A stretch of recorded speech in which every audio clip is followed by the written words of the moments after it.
पालघर बोईसर मार्गावरील महाराष्ट्र औद्योगिक वसाहतीमध्ये दुपारी 2 वाजण्याच्या सुमारास sapphire life sciences private limited या औषध निर्मिती करणाऱ्या कंपनीला तारीख 21 रोजी अचानक आग लागली। 3:30 वाजताच्या सुमारास या कंपनीतील ज्वलनशील रसायन साठवणूक केलेले ड्रम आणि सिलेंडरचा स्फोट झाल्याने या आगीने भीषण रूप घेतले आणि आग कंपनीभर पसरली। पालघर औद्योगिक वसाहतीतील sapphire life sciences private limited या कंपनीला दुपारी 2च्या सुमारास भीषण आग लागली। या औषध निर्मिती कंपनीतील कामगार सुखरूप असले तरी कंपनी आगीत जाऊन खाक झाली आहे।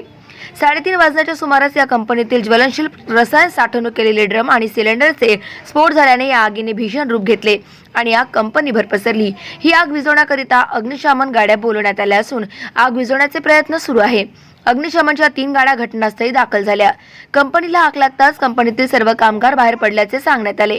त्यामुळे जीवितहानी झाल्याची शक्यता कमी असली तरीही कंपनीचे मोठ्या प्रमाणात नुकसान झाले। पालघर शहराच्या अग्निशामक दलाची गाडी वाडा येथे गेली असल्याने तारापूर औद्योगिक वसाहतीमधील अग्निशामक दलाला पाचारण करण्यात आले।